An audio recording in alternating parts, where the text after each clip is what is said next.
moral or deontology related to relative to utilitarianism or consequentialism. So yeah, it is another way to put it. So first off, we will like to take the three formulations for the categorical imperative, which is the inherent law for any can moral construction to a society or how it operates. The first of is the formula of universal law, which says that act as if the maxim of your action were to secure through your will a universal law of nature. So what does it mean by that? So suppose that we have, to illustrate, there are two societies. So I will take like one example, one society. So this is like a society with a red line of circle, and then the people are here, illustrated by the yellow star. So what is it means that for the formula of universal law, like act as if the maxim of your action were to secure.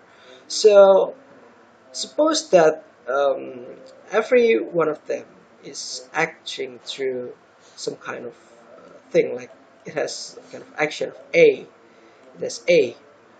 In order to it acts upon that kind of A, and that whether or not A is accepted, and that this kind of action will is acceptable, and that you cannot do this action of A alone in this society, that everyone will act upon similarly action this A action, this kind of action, then and how its society still operates, whether doing that kind of a action, and everyone benefited from that. So it is then a good kind of action, so that this A will become a universal law of nature, a universal law of action.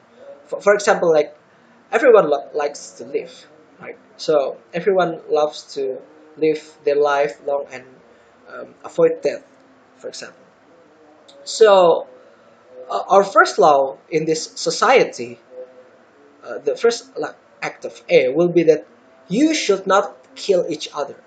So killing is prohibited in this society, in this first society, because everyone have this certain act of want towards living, towards prolonging their life, and such. So this kind of air will become a universal law of nature, or universal law for this society, universal, yeah, standard. So yeah, it cannot be like that. This action. So everyone, like anyone in this society, this red society, can no longer bear the moral exception for any kind of act. So, for example, if any of these people commits to a certain act of B, which certainly struggles or hurdles the um, prolonged activity or prolonged life for the individuals, or basically they um, kind of like put a hurdle, resist to the actual current system of A. So this person will no longer become I'm sorry, this person will impose, the society will impose a certain act similar that to be for this kind of, for this man, for this one. So we should um, this person should not act as in its own, like different from this a standard law of A. It should be different from B. So that's the formula for this kind of universal law. So everyone must treat and commit to a single kind of action, or a multiple kind of actions, which then they will no longer feel individual prefer to act in a certain way. So it is a universal action.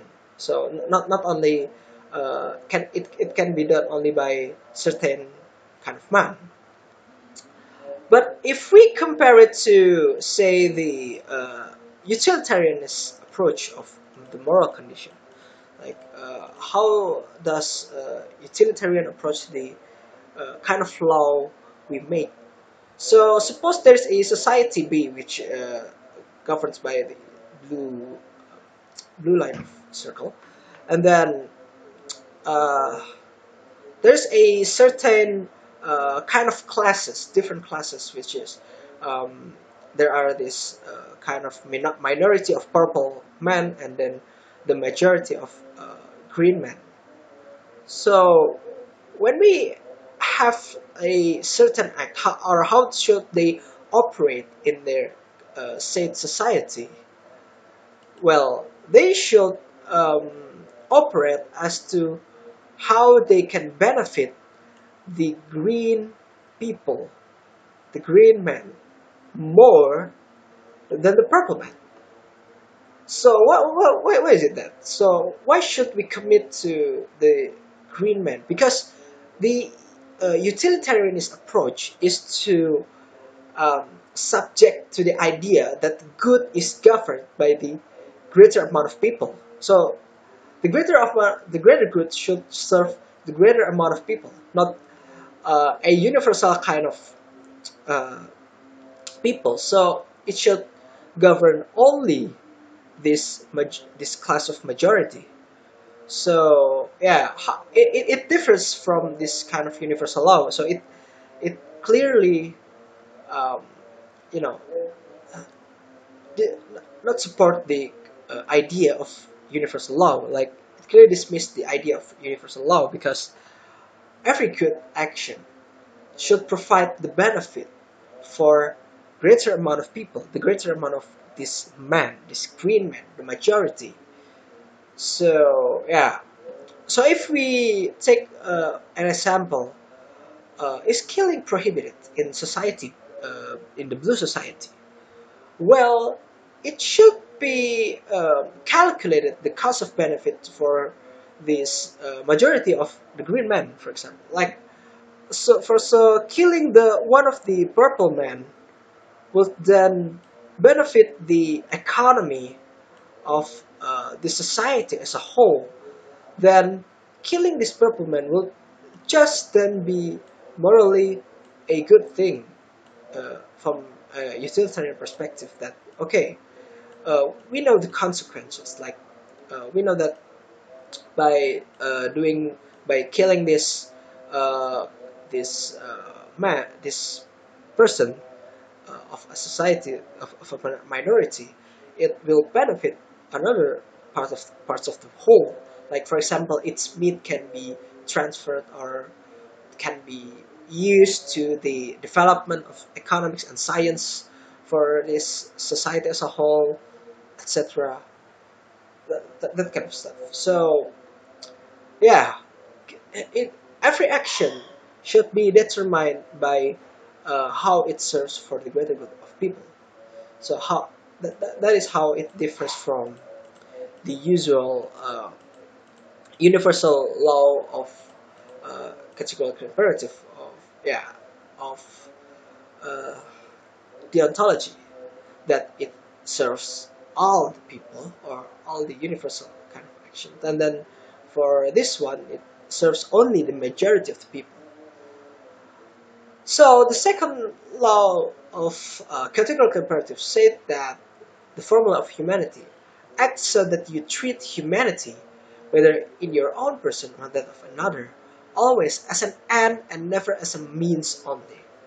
So you, as an active member of society, like for example in this red one, should act so that you treat another person. So you kind of like treat this one, like here, is that of another part of you, not that it is a means to achieve your individual preference of a goal or something. So everyone here should treat anyone just similar to that self, that kind of individual self that you propose yourself into. So you act to yourself similarly as to act to other person. So, for example, like uh, you don't kill yourself, you don't act suicide upon yourself because for you, living is of the greater purpose of this life. You get all the pleasures and so on. So you should not kill, or that then you should not treat that every person is a means to you, that you treat them as another you. So if you consider that living is exactly a luxury for you, like for example it's a pleasure, then you should consider that other people living it's such in a pleasure of their own. So you should not act as ahead of yourself, basically. So everyone is exactly the same. We are operating for a universal law of morality here, a universal law which governs this whole of the society, this universality, etc. And the difference is for the consequentialist or utilitarian kind of approach. By its name, the consequentialist derived from consequence. It treats other person as a means to an end. So you living that you have preference for you living, so that uh, when you kind of like treat other person like uh, how you see them, they feel their purpose only to fulfill your own purpose, not that they are in themselves independent from that of your own purpose, but their mere existence is of the tool to fulfill the needs of your own. So, for example, like in the society of blue, the blue society, a green person like this one treats a purple man, this purple person, only as a means to achieve his own goal, his own, kind of like egotistic goal, like this individual preference. So uh, he or she will treat this person only to achieve this goal, his own goal. So yeah, it's kind of like individualistic to an extent. Like yeah, so everyone is a means to something. Like not that they are an ends that should be needed to treat it as how you treat yourself, but yeah, everyone is a means to you, not of at some point. Or it is not only you know uh, applied to a single identity or individuals, but also to kind of like majority. For example, like this tree person might use another tree as a means to achieve their end. Like for example, in this scenario, like they form a political party that used people to gain more of their support. So yeah, it it kind of reflects how our modern society works towards this kind of like utilitarian approach, right? Yeah, our modern society is perfectly utilitarian, like yeah, to some extent. But no, there's some other aspects to, I'm oversimplifying, of course. So okay, the next formula, the last formula is that of the autonomy, which is that you should act as if you were, through your maxims, a law member of a kingdom of ants. So what does that mean by that you were a lawmaking member of a kingdom of ants? It is simple. It is similar to that of the first formula. It it restates the first formula, or that um, it becomes such a derivative from this first formula, so that because of this universal law that you act as you impose your will as to universal will, not of your own individual preference. This will your exact actions derived from your will, that is it is a representation of your will, it is will become, it will become a law to the society or the universal individuals as a whole. So, for example, like the earlier example, like suppose that it acts upon certain kind of C action, so that this kind of action should determine others kind of action too. So if you act as C, then you will think like, how will C, present itself to act to as other person or other individual act acts upon it. So for example, the C is, you should not steal other people's belonging. Uh, and why is it? Because this kind of law is inherent, so that you should not be the moral exception for this act. Because, stealing is wrong, because you would not want to lose your own belongings yourself by other people stealing it too, right? So, because this kind of act, like subconsciously, is wrong through that action, you impose the law that you should not steal or take other person's property or private property. So, you know, if we kind of like see this, we see a pattern, like, right? So how this, kind of like categorical imperative operates or acts within itself. So how does it act is that we have such a system. Suppose like we have a certain system, like these structures of relation between society of here. So this system is impeccable and will not be, traversed by any means like necessary. So the system will improve the prolongings or the age for the society as a whole. So, you know, when when there's a certain breach of, of individual acting differently to maintain the current system, so it acts differently, or it despises the current system, so it will act individually, not as thinking as universally. This man will be treated as a cancer cell. So you can imagine this one kind of like a system of our, say, like our biology, our digestive system, or etc., or health, that uh, oxygen is pumped through our blood to other parts of the body, and then the remnants of it will become a carbon dioxide, and it will be expelled through our respiratory system.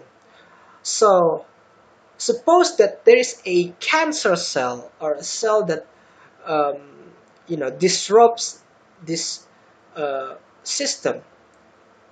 So how should we take upon action to this cancer cell? Other cell, which governs and prolongs the system as a whole, will try to to kill off this cancer cell, to stop the growth of this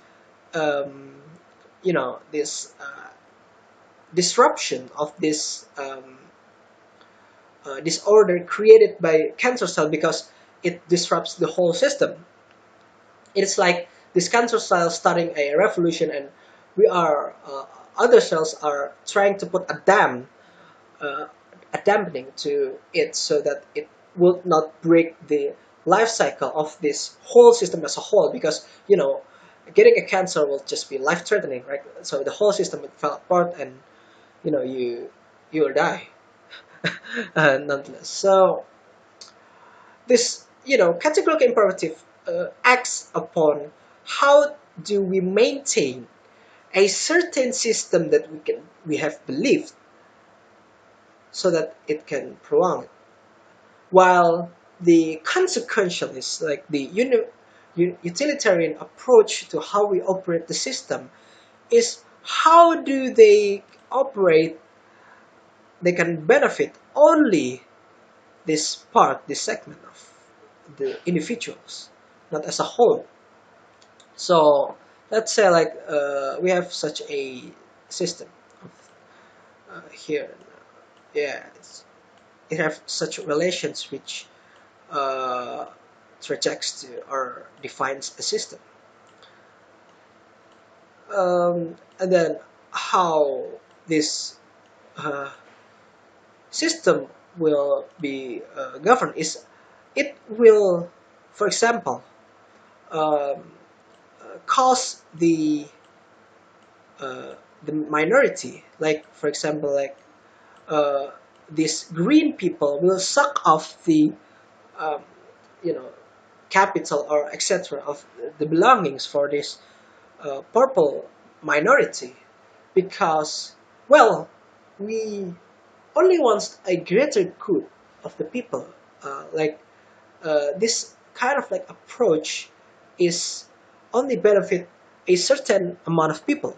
A certain majority, the majority, not a certain is like a few or something. Like, yeah, the majority of people, not and it causes disrupts the uh, existence, or maybe other types of disruptions to uh, a few kinds of individuals.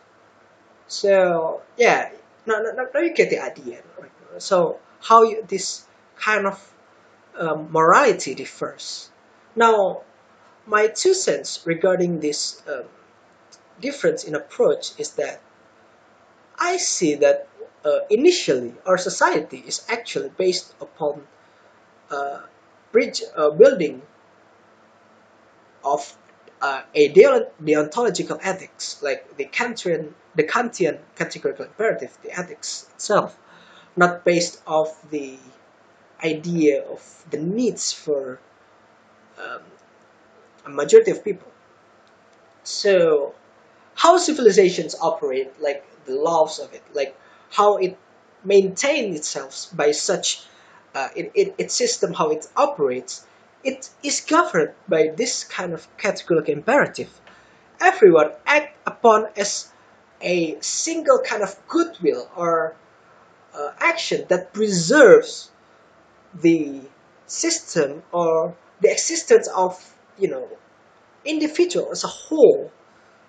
Not that you should impose your preference individually, but it should maintain the society as a whole by this kind of deontological action. So yeah, now you get the sense of it. Like we we, we get the idea that you know initially, like in pre-civilization period, like we will think of generating a civilization by this kind of law. And Kant, I would say like Immanuel Kant is actually a moral constructivist, right? Rather than a moral realist. Like, no, he doesn't believe in a single universal kind of right or wrong, but he construct the idea of how this universal right or wrong operate, or how it emanates from this kind of interaction from individuals in a certain part of territory or society. So that, yeah, you get the idea. Like, yeah, this is like another part of seeing the morality as a whole. And that's it from me. Like, sorry if I have a bad English or something, like, yeah, a bad pronunciation, because I'm not a native speaker as such. So yeah, thank you for listening.